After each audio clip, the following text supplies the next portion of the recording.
Hello students, तो हम चलिए शुरू करते हैं अपना chapter number 3 linear equation in two variables. ठीक है, सबसे पहले हम समझते हैं लीनियर इक्वेशन का मतलब क्या होता है। ठीक है, तो याद रखना लीनियर इक्वेशन का मतलब क्या होता है कि जो भी आपके वेरिएबल्स होंगे, ठीक है, जो भी आपके वेरिएबल्स होंगे उसकी पावर कितनी होएगी, 1 होएगी। क्या मतलब इसका देखते हैं एक बार। मान लो आपके पास इक्वेशन है 3x plus 7y plus 8 is equals to 0। ठीक है, मान लो ये इक्वेशन है, तो इसमें ये वेरिएबल कौन सा है, x है, और दूसरा वेरिएबल कौन सा है, y है। तो y x की पावर कितनी है, यहाँ पे x की कोई पावर नहीं है, कोई पावर नहीं है, मतलब क्या पावर है, 1 है। और y की भी ऊपर कोई पावर नहीं है, कोई पावर नहीं है, मतलब क्या है, पावर 1। तो आपको इस चैप्टर में सारे क्वेश्चंस पावर 1 से डील करना है। पावर 1 मतलब कि ना स्क्वायर आएगा पावर, ना क्यूबिक आएगी, कुछ और पावर नहीं आएगी, सिर्फ एक पावर 1 ही होएगी। और यहाँ पे लिखा हुआ है टू वेरिएबल्स। टू वेरिएबल्स का मतलब है कि हमेशा आपके पास क्वेश्चन में या तो एक्स वाई आएगा, या तो आपके पास एस टी आ सकता है, ठीक है, या कोई यू वी आ सकता है। तो कोई भी वेरिएबल, आपके दो वेरिएबल्स आएंगे आपके पास एट अ टाइम। तो लीनियर इक्वेशन आएगी मतलब कि पावर 1 होगी हमेशा। टू वेरिएबल्स मतलब कि आपके पास पावर, जो वेरिएबल्स होंगे वो कितने होंगे, 2 होंगे। ठीक है, तो स्टार्ट करते हैं। तो याद रखना बेटा कि लीनियर इक्वेशन को सॉल्व करने का, linear equation in two variables को सॉल्व करने के आपके पास दो तरीके हैं। एक है आपके पास ग्राफिकल मेथड, ठीक है, ग्राफिकल, और दूसरा आपके पास मेथड है, वो है आपके पास एल्जेब्रिक मेथड। ठीक है, तो ग्राफिकल मेथड हो गया और एल्जेब्रिक मेथड हो गया। तो दो मेथड हमारे पास अवेलेबल हैं, ग्राफिकल और एल्जेब्रिक। तो पहले क्वेश्चंस, कुछ क्वेश्चंस जो हैं वो ग्राफिकल मेथड के ऊपर बेस्ड हैं, और जो नेक्स्ट क्वेश्चंस हैं वो आपके एल्जेब्रिक मेथड पे बेस्ड हैं। तो ध्यान से सुनना, समझ आता रहेगा आपको।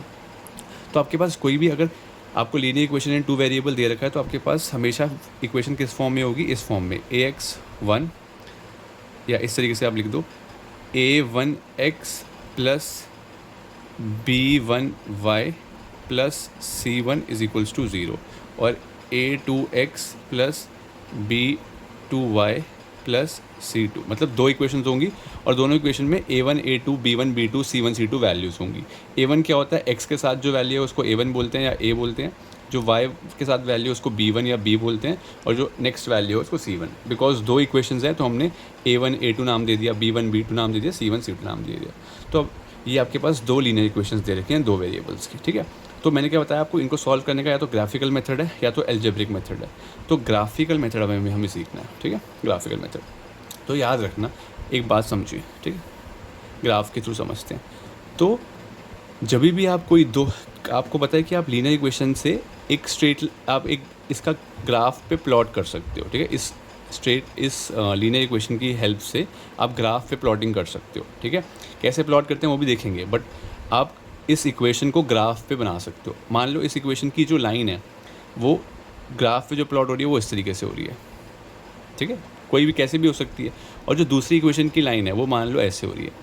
तो बेसिकली हमें यहाँ पे क्या फंडा समझना है कि जो दो आपने इक्वेशंस ग्राफ पे प्लॉट करी, वो सिर्फ और सिर्फ एक पॉइंट पे इंटरसेक्ट कर रही है ना, एक ही पॉइंट ऑफ इंटरसेक्शन है, एक ही जगह पे मिल रही हैं।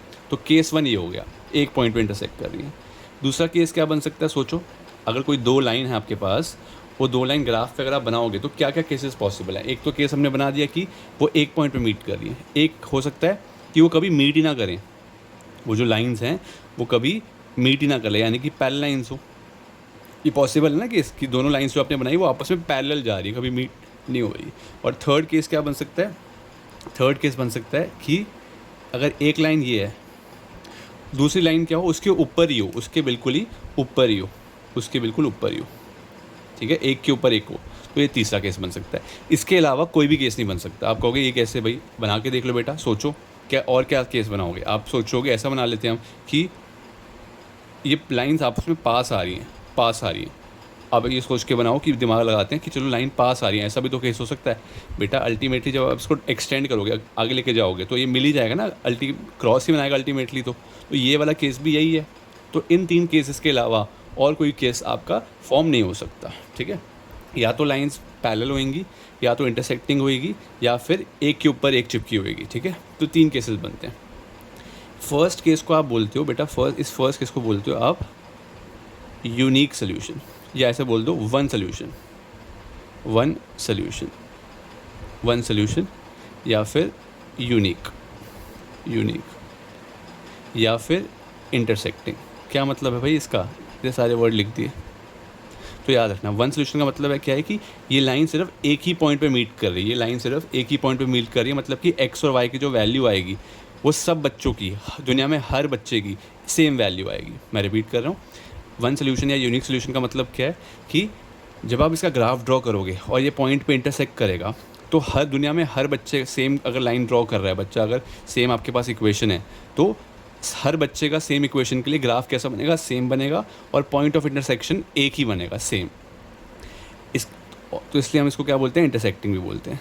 सेकंड सिचुएशन क्या है, पैरेलल। मान लो आपकी लाइंस जो हैं कभी भी मीट नहीं कर रही हैं, तो उसको आप क्या बोलोगे, पैरेलल केस है।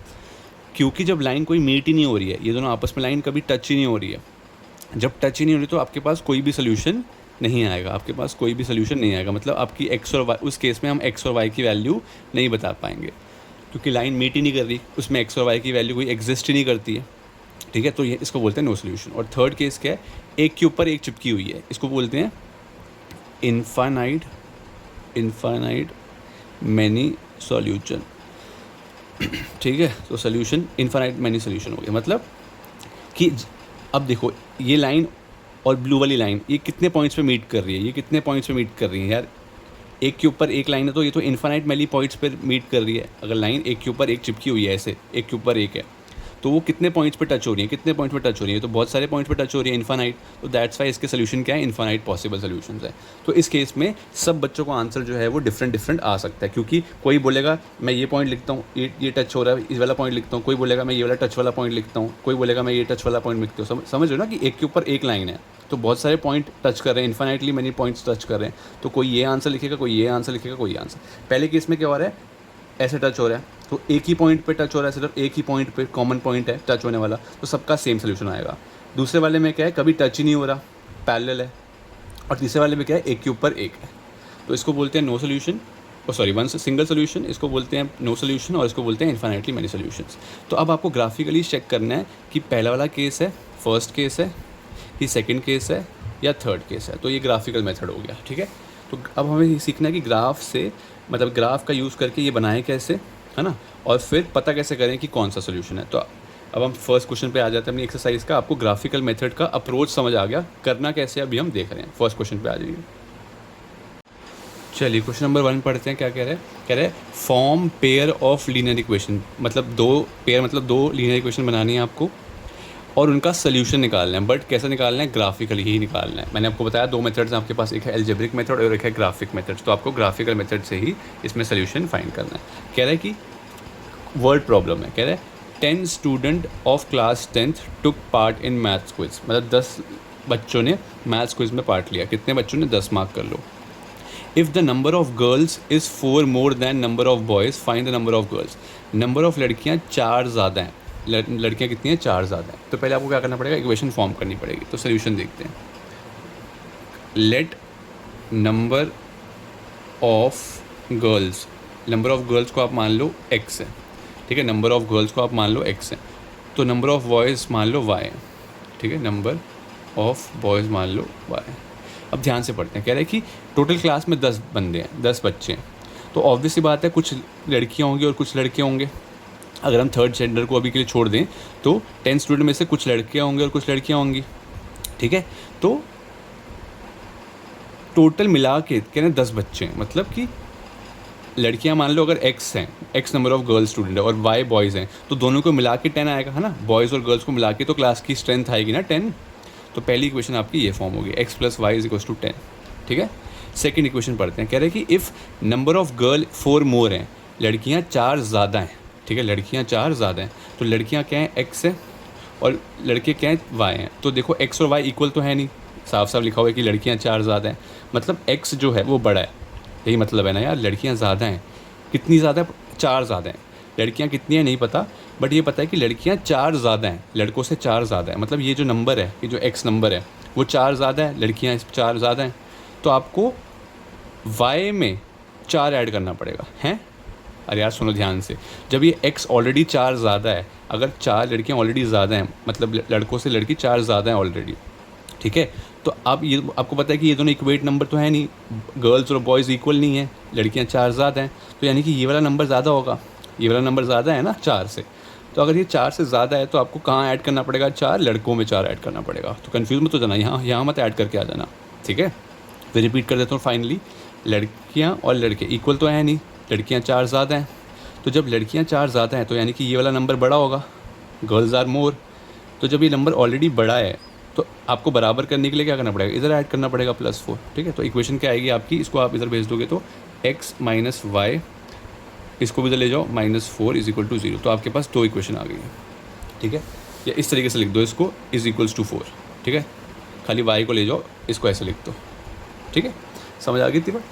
अब आपको क्या करना है, ग्राफ बनाना है। ग्राफ बनाने के लिए आपको पता है सोल्यूशंस निकालने पड़ते हैं। कैसे निकालते थे, 9th में हमने करे थे। देखो एक बार नहीं समझ आया तो देखिए, आप क्या करते हैं, x + y = 10 आपने इक्वेशन लिखी। अब आप क्या बना दोगे, आप x की रैंडम वैल्यू पुट करोगे ताकि आपके पास y की वैल्यू आ जाए। मैं रिपीट कर रहा हूँ, x की रैंडम वैल्यू पुट करोगे ताकि y की वैल्यू आपके पास आ जाए, ठीक है। अब थोड़ा दिमाग लगाना पड़ेगा इसमें। क्या, अब देखो x की वैल्यू नेगेटिव पुट नहीं कर सकते आप, क्यों, क्योंकि लड़कियाँ हैं। लड़कियों का नंबर जो है वो क्या नेगेटिव में हो सकता है, लड़कियों का नंबर क्या नेगेटिव में हो सकता है, तो आंसर है नहीं हो सकता, ऑब्वियस है। तो आप इसको नेगेटिव पुट नहीं करेंगे। प्लस लड़कियां जो हैं, टोटल स्टूडेंट 10 हैं, टोटल स्टूडेंट जब 10 हैं तो आप यहाँ पे छोटा नंबर स्टार्ट करेंगे, 1 2 3 पुट करना, ठीक है। मान लो नंबर ऑफ़ गर्ल्स, अगर आप मान रहे हो x को 1 मान रहे हो, ठीक है। अगर आपको x को 1 मान रहे हो, ठीक है, x को अगर आपने 1 मान लिया तो अगर x 1 मान लिया तो 1 + y = 10, y की वैल्यू कितनी आ जाएगी, 9, ठीक है। y = 9 आ जाएगा। एक इक्वेशन इसका वो बना लेते हैं ग्राफ, डब्बा सा। ये x हो गया, ये y हो गया। x की वैल्यू कितनी है, 1 है, y की वैल्यू कितनी है, 9 है, ठीक है। अब आप खुद से समझ सकते हो, अगर आप x की वैल्यू 2 पुट कर लो, ठीक है, 2 पुट करो तो y की वैल्यू कितनी आएगी, 8 आएगी, क्योंकि 2 + 8 10 होता है। अगर आप x की वैल्यू 3 पुट करो तो y की वैल्यू कितनी आएगी, y 7 आ जाएगा। तो आपने 3 वैल्यूज़ निकाल ली इस इक्वेशन से। अब सेम काम इससे भी करना है, ठीक है। सेम काम आपको x - y = 4 से भी करना है। तो इसको अगर आप करें तो ओरली करना सीखो जल्दी जल्दी, ताकि हमारा पेपर छूटे ना, ठीक है। अब अगर इसमें x की वैल्यू डालोगे आप 3, ठीक है। 3 नहीं डाल सकते क्योंकि नेगेटिव में आ जाएंगे लड़के, वैसे कोई दिक्कत है नहीं, बट अगर हम सेंसिबली सोचें तो हम यहाँ पे इसको नेगेटिव नहीं करने देंगे। अगर हम मान लो मैं 3 डाल देता हूँ, तो -y = 4 डाल दिया, मान लो मुझे नहीं समझ आया, तो -y = 4 - 3, y की वैल्यू बेटा -1 आ जाएगी, ठीक है। तो लॉजिकली सोचो तो क्या लड़के नेगेटिव पॉसिबल हैं, नहीं है ना। ऑल्दो आप ग्राफ बनाने के लिए यूज़ कर सकते हो, बट आप कोशिश करो कि थोड़ा सेंसिबल वैल्यूज़ लो, ठीक है। तो आप क्या लोगे, इस x की वैल्यू 4 से बड़ी ले लो, मान लो 5 ले ली, तो 5 - y = 4, -y = 4 - 5 -y = -5, y की वैल्यू -1, माइनस से माइनस कट गया, y की वैल्यू आ गई 1, ठीक है। तो x की वैल्यू कितनी ली थी आपने, x की वैल्यू कितनी ली थी 5, और वो कितना आ गया 1। ऐसे ही आप x की वैल्यू 6 लोगे तो लड़के कितने आएंगे, 2, ठीक है। कैसे पता चल रहा है, 6 - 2 ही तो होता है 4। अगर लड़कियाँ आप 7 लोगे तो 7 माइनस कितना करोगे तो 4 आएगा, 3, तो 7 - 3 तो होता है 4। तो आपने 2 मतलब 3 वैल्यूज़ दोनों इक्वेशन से निकाल ली, ठीक है। अब आप इसका क्या कर सकते हो, ग्राफ बना सकते हो। इसका आपको ग्राफ बनाना है, ठीक है। ग्राफ कैसे बनाना देख लेते हैं एक बार जल्दी से। पहले ग्राफ बनाने से पहले आप देख लीजिए आपके पास x की वैल्यू क्या है, 1 है, 2 है और 3 है, और इधर क्या है, 5 है, 6 है, 7 है। x की मैक्सिमम वैल्यू क्या है अपने पास, इन दोनों को मिला के मैक्सिमम सबसे बड़ा नंबर कौन सा दिख रहा है, 7 दिख रहा है, ठीक है। और अगर y का चेक करो तो y का सबसे मैक्सिमम नंबर कौन सा दिख रहा है, 9 दिख रहा है। तो अब आप क्या करो, ग्राफ ड्रॉ करो, ठीक है। ग्राफ आपके साथ में ड्रॉ करता हूँ। ग्राफ कैसे ड्रॉ करते हैं आपको पता ही है, हमें x और y दोनों बनाने हैं, ठीक है। नेगेटिव वैल्यू की कोई ज़रूरत है नहीं, हमें नेगेटिव वैल्यूज़ की कोई ज़रूरत नहीं है। तो हम क्या करेंगे, y एक्सिस बनाएंगे ये, ठीक है, y बना लिया। ऐसे ही आप x बनाओगे,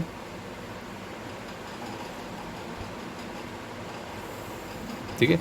अब x की कितनी मैक्सिमम वैल्यू चाहिए थी हमें, 7, और y की 9, तो मैं वैसे ही बना लूँगा, ठीक है। तो यहाँ पे हम लिख देते हैं, यहाँ लिख देता हूँ मैं 1, यहाँ मैं लिख देता हूँ 2, यहाँ 3 4, साथ साथ बनाते जाओ, 5 6, ताकि बाद में आपका टाइम वेस्ट ना हो, 7 8 9, वैसे 7 तक की चाहिए थी, मैंने 9 बना दी, कोई बात नहीं।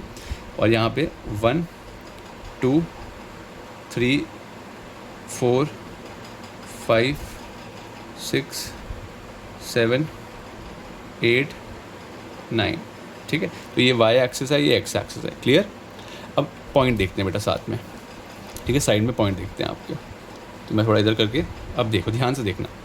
पहला पॉइंट क्या है, 1 पे वैल्यू आई थी 9। तो कैसे देखते हैं, आप ग्राफ पे ओरिजिन पे खड़े होगे, ओरिजिन पे खड़े हो, पहले आपको एक्स का देखना है, ठीक है। ये आपकी एक्स एक्सिस है और ये वाई है, ठीक है, एक्स एक्सिस और वाई एक्सिस। अब आपको x के लिए क्या करना है, 1 देना है। तो आप यहाँ पे 0, अगर ये ओरिजिन है तो यहाँ आप 1 जाओगे, x पे 1 गए, फिर y पे कितना जाना है, 9 जाना है। तो y पे आप ऊपर जाओगे 9, यानी कि ये वाला पॉइंट आपका क्या हो जाएगा, 1,9। नहीं समझ आया, एक बार फिर से देखते हैं और जल्दी से। क्या है, 2,8। तो पहले आप 0 से जाओगे 2 पे, फिर 2 से कहाँ जाना है, गियर लेना, शिफ्ट करना है ऊपर का, तो 8। तो ये वाला आपका हो गया 2,8। तीसरा क्या है, 3,7। तो 3 और यहाँ पे 7। और अगर आप इन तीनों पॉइंट को ज्वाइन कर दोगे, तो आपकी हमेशा स्ट्रेट लाइन ही बन रही है बेटा। अगर स्ट्रेट लाइन नहीं बनेगी तो मतलब हमने कुछ क्या किया है, गड़बड़ की है, ठीक है। तो ये मान लो आपकी एक लाइन है। दूसरी वाली को भी बनाओ सेम लॉजिक से। नेक्स्ट क्या है, 5,1। मतलब अगर ये 5 है और ये 1 है, तो मतलब इस तरीके से यहाँ बन जाएगा 5,1 to 6,2। तो 6 और 2 यहाँ बन जाएगा। नेक्स्ट है 7,3। तो 7,3 यहाँ बन जाएगा, सही है। अब इसकी भी वही लाइन मार दो, लाइन मारने में तो तुम वैसे ही तेज हो। तो ये लाइन हमने मार दी, ठीक है।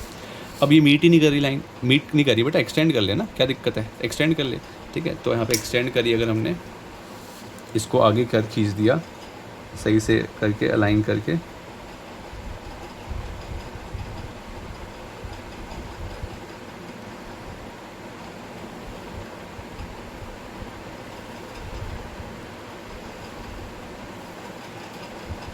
ठीक है।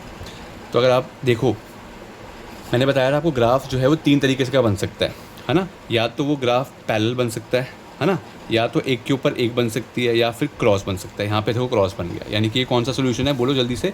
एक ही जगह पे मीट कर रहा है, कौन सा सोल्यूशन है ये, यूनिक सोल्यूशन, बिल्कुल सही। ये कौन सा है, यूनिक सोल्यूशन। अब सब बच्चों का सेम ही आएगा क्योंकि ये यूनिक है। यूनिक का मतलब क्या होता है, अनोखा। जैसे आप अनोखे हो, है ना, वैसे ये सोल्यूशन भी अनोखा है। सब बच्चों का सेम ही आएगा। अब ये सोल्यूशन है क्या, ये है 7 और 3। ये सोल्यूशन क्या है, 7,3। कितना है, 7,3। तो इस सोल्यूशन की वैल्यू कितनी है, 7,3। तो यही आपका आंसर है। तो आपने ग्राफिकली सक्सेसफुली ये सोल्यूशन ढूंढ लिया, ठीक है। यहाँ पे क्या बनाया था आपने, गर्ल्स बनाई थी क्योंकि एक्स को गर्ल्स लिया था, और वाई पे क्या बनाया था आपने, बॉयज़ बनाए थे, ठीक है। तो ये 7,3 आपका सोल्यूशन आ गया। अगर आपको यूनिट लिखने हैं तो क्या लिखोगे, एक्स एक्सिस पे क्या यूनिट लिखोगे, एक डब्बे को, एक यूनिट को आपने क्या माना है, एक यूनिट को आपने क्या माना है, एक लड़की माना है। 1 यूनिट इक्वल्स टू 1 गर्ल है। और वाई एक्सिस में क्या है, एक डब्बे को, ये एक डब्बे को आप क्या मान रहे हो, 1 यूनिट को आप क्या मान रहे हो, एक लड़का, ठीक है, 1 बॉय। तो ये आपका फाइनल आंसर हो गया, ठीक है। तो फाइनल आंसर है 7,3, ठीक है। चलिए अब सेकंड पार्ट करते हैं इस क्वेश्चन का, फर्स्ट क्वेश्चन का सेकंड पार्ट। कुछ डाउट्स रह गए हैं तो सेकंड में आपके बिल्कुल क्लियर हो जाएंगे। चलिए तो सेकंड पार्ट करते हैं फर्स्ट क्वेश्चन का। कह रहे 5 पेंसिल और 7 पेन आए 50 रुपये के। तो आपको जब 2 आइटम्स दिख जाएँ लीनियर क्वेश्चन में, तो आपको क्या करना पड़ता है, लेट करना पड़ता है। लेट पहला item, let pencil, let the cost of, अगर एक पेंसिल की कॉस्ट मान लो x है, ठीक है, let the cost of pencil be x। ऐसी let the cost of pen be y। अब ध्यान से सुनना, ठीक है। अब आपको वर्ड बनानी है। कह रहे आप 5 पेन लेके आए, 7 पेन लेके आए, या क्या बात है, बड़े अमीर हो, 50 रुपये के, ठीक है। तो अब देखो, एक पेन की कॉस्ट कितनी है, x। एक पेन की कॉस्ट x है, तो 5 पेन की कितनी होगी बेटा, नहीं समझ आया, दोबारा मान ले बेटा, अगर एक पेन की कॉस्ट है 4 रुपये, एक पेन की कॉस्ट है 4 रुपये, ठीक है। अगर एक पेन की कॉस्ट 4 रुपये है, एक पेन 4 रुपये का आता है, तो 2 पेन कितने आएंगे 8 रुपये। कैसे किया, अब आपने 4 × 2 किया, क्योंकि एक पेन 4 का था और × 2 कर दिया। ऐसे 3 पेन कितने के आएंगे, 3 कर दो, है ना। वैसे ही हमारे को कॉस्ट नहीं दे रखी, हमें कॉस्ट की जगह क्या दे रखा है, x दे रखा है। तो 5 पेंसिल की कॉस्ट कितनी होगी, 5 पेंसिल लिए आपने, और एक की कॉस्ट कितनी है, x। तो 5 × x, प्लस 7 पेन की कॉस्ट कितनी होगी, 7 पेन है तो 7 लिखा, और 1 पेन की कॉस्ट कितनी है y, तो 7y। तो जब 5 पेंसिल और 7 पेन खरीदे आपने तो पैसे कितने दे के आए आप उसको, 50 रुपये। ऐसी 7 पेंसिल और 5 पेन यानी कि 7x प्लस 5 पेन लेके आए तो आंसर कितना आया, 46। आपको बोल रहा है कि कॉस्ट निकालिए 1 पेंसिल और पेन का।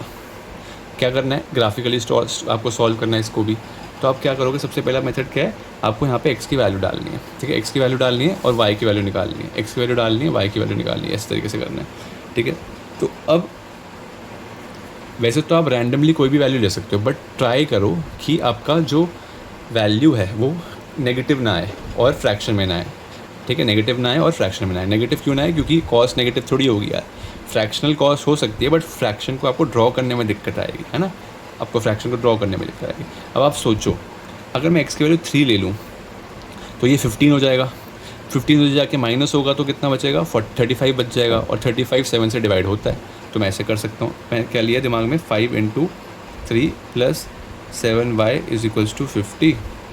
तो ये उधर जाएगा तो 7y = 35 और y = 5, ठीक है। तो x की वैल्यू आपने डाली, यहाँ लिख देता हूँ मैं, तो चलो उधर ही लिख लेते हैं। आपने x की वैल्यू क्या डाली थी,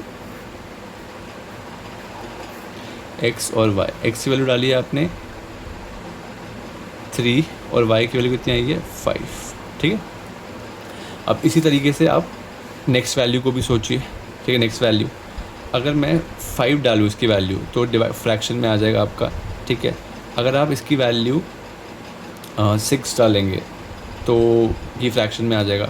तो कोई नहीं, आप फ्रैक्शन में ड्रॉ करना चाहें तो कर सकते हैं, कोई दिक्कत वाली बात नहीं है, ठीक है। बट हम क्या करते हैं, कोशिश करते हैं कि फ्रैक्शन को अवॉइड करें, ठीक है। नहीं तो फ्रैक्शन आप ग्राफ पे अगर फ्रैक्शन आ गया तो आप कैसे ड्रॉ कर पाओगे, ग्राफ पे आपको फ्रैक्शन थोड़ी वैल्यू आपको दी होती है, फ्रैक्शन वैल्यू तो आप दिक्कत कर दोगे, ठीक है। तो इस केस में हम क्या करते हैं, कोशिश करते हैं कि फ्रैक्शन वैल्यू वगैरह ना लें, ठीक है।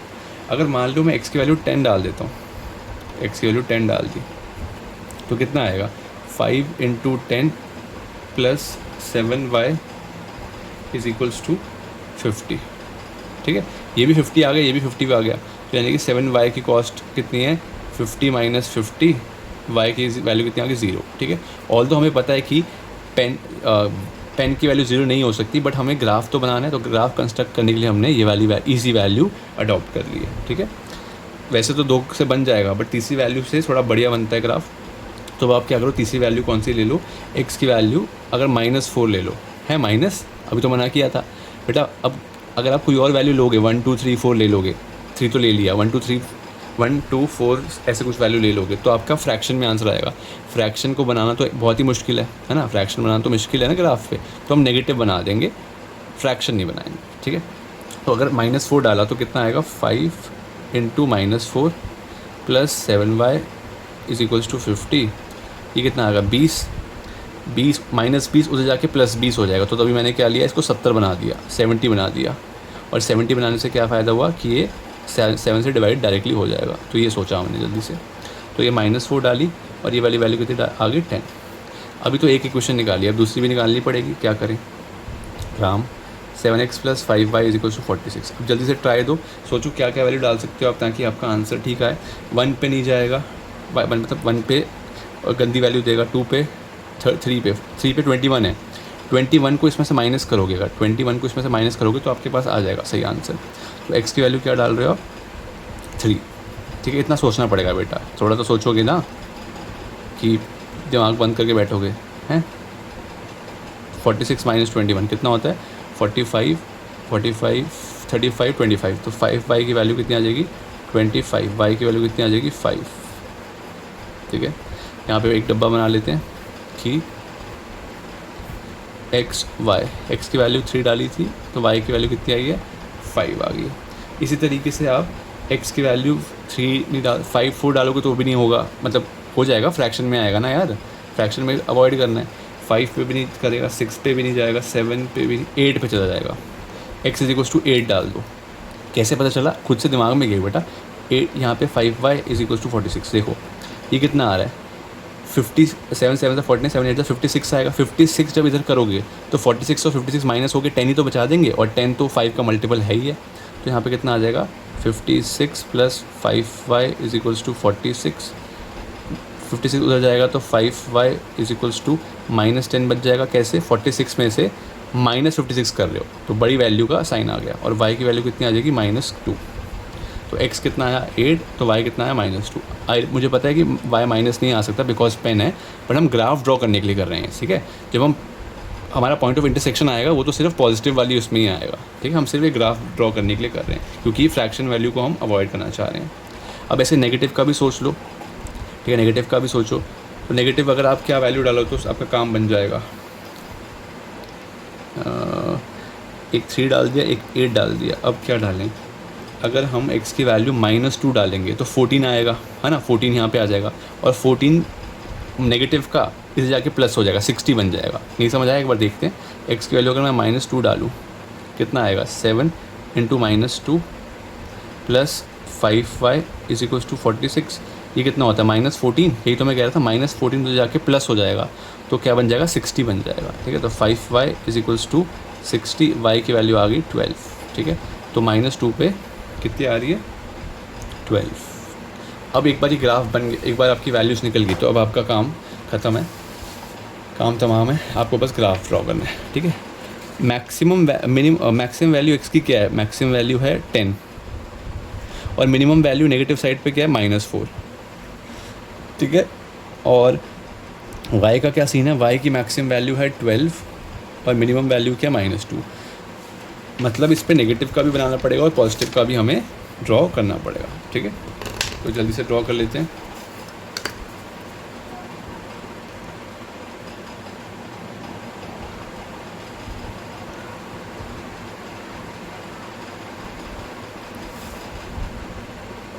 ठीक है बेटा, ऐसे ही आप x का भी ड्रॉ कर लो।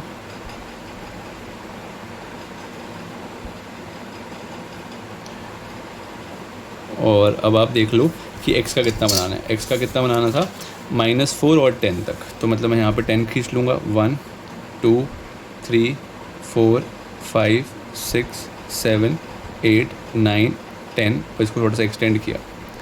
1 2 3 4 5 6 7 8 9 और 10। और नेगेटिव में कितना बनाना है? -4। तो मैंने क्या किया, यहाँ पे नेगेटिव शुरू हो जाता है x का नेगेटिव यहाँ पे शुरू हो जाता है, पता है ना हमें बात है, ठीक है। और y का कितना बनाना था? 12 और -2, ठीक है, 12 और -2। तो आपको यहाँ पे 12 बनाना पड़ेंगे। 1 2 3 4 5 6 7 8 9 10, ओहो बच गया भाई, बच गया। 11 और ये 12, ठीक है, 12 तक आ गया। ग्राफ पार कर जाएगा। चलो देखते हैं बना के, नहीं तो दोबारा बनाएंगे। और यहाँ पे है -1, ये है -2, ठीक है। अब वैल्यूज़ देख देख के बनाओ। 3 5, मतलब पहले आपको यहाँ से 3 पे जाना है, फिर आपको यहाँ से 5 पे जाना है। तो ये 3,5। नेक्स्ट कौन सी वैल्यू है? 10 0। पहले यहाँ से आपको 10 पे जाना है और फिर 0, मतलब ऊपर जाना ही नहीं है, ऊपर जाना ही नहीं है। तो यहाँ पे 10,0। फिर कौन सी वैल्यू है? -4, 10 था, है ना, -4, 10। तो पहले आप यहाँ से -4 की तरफ गए और फिर आप 10 पे गए। ये अब क्या करना होता है? लाइन आपको ज्वाइन करनी होती है, ठीक है। स्ट्रेट लाइन आपको बनानी है तीनों, और आपकी स्ट्रेट लाइन ही आनी चाहिए। स्ट्रेट लाइन नहीं आ रही तो मतलब क्या है? हमने कुछ गलत किया है, ठीक है।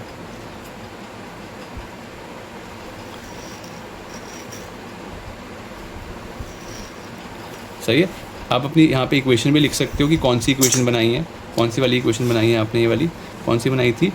5x 7y 50, 5x 7y 50, 5x plus 7y is equals to 50।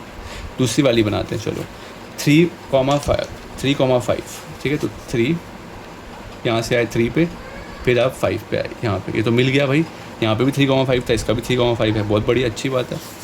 Next है 8, -2, 8, -2, यानी कि इधर कहीं होगा 8, -2। और फाइनल है -2, 12। तो -2,12, तो -2,12 यहाँ का भी हो गया आपका, ठीक है। तो ये वाले अब आप तीनों पॉइंट्स को मैच कर दोगे, ठीक है, ये तीनों पॉइंट्स को आप मिला दोगे। तो ये तीनों पॉइंट्स को आप मिलाओगे तो स्ट्रेट लाइन आएगी, स्ट्रेट लाइन आएगी, स्ट्रेट लाइन आ गई आपकी ये। तो ये स्ट्रेट लाइन आपने ड्रॉ कर दी, ठीक है। तो इनका मीटिंग पॉइंट क्या है, 3,5 आ रहा है ना, मीटिंग पॉइंट, यानी कि एक ही जगह मीट कर रहे हैं, यानी कि कौन सा सोल्यूशन है, यूनिक सोल्यूशन है। तो कौन सा सोल्यूशन है ये, यूनिक, सबका सेम आएगा, यूनिक सोल्यूशन सबका यूनिक आएगा, ठीक है। तो 3,5। यहाँ पे आपने x में क्या प्लॉट किया था, x में आपने क्या लिया था, x को क्या लिया था, कॉस्ट ऑफ पेंसिल, तो आप लिख देंगे कॉस्ट ऑफ पेंसिल, और यहाँ पे क्या किया है, कॉस्ट ऑफ पेन, ठीक है। और अगर आप ग्राफ बनाए तो x एक्सिस में क्या किया और y एक्सिस पे क्या किया। तो आपने एक यूनिट को 1 रुपया माना है ना, एक यूनिट को आपने 1 रुपया माना है, 1 का गैप दिया है तो एक रुपया माना है आपने। तो कॉस्ट ऑफ पेंसिल में आपने x को 1 यूनिट को क्या माना है, 1 यूनिट को माना है आपने 1 रुपीज़, और ऐसी y में भी क्या माना है, 1 यूनिट को 1 रुपया ही, ठीक है। तो ये आपका आंसर। तो यूनिक सोल्यूशन 3,5, यानी कि आपने इस इक्वेशन को, दोनों इक्वेशंस को ग्राफिकली सॉल्व कर दिया, ठीक है, ग्राफिकली सॉल्व कर दिया। और दूसरी इक्वेशन क्या आती है, 7x plus 5y is equals to 46। तो इन दोनों सोल्यूशन, इन दोनों का आंसर कितना आ रहा है, 3,5, यानी कि पेंसिल 3 रुपये की थी और पेन 5 रुपये का था, ठीक है। तो कॉस्ट ऑफ पेंसिल कितनी है, ₹3, क्योंकि x पे पेंसिल थी, और ऐसी कॉस्ट ऑफ पेन कितना आ रहा है, ₹5, ठीक है। तो इस तरीके से आपको अपना आंसर पता लग गया, ठीक है। नेक्स्ट क्वेश्चन करते हैं, चलिए।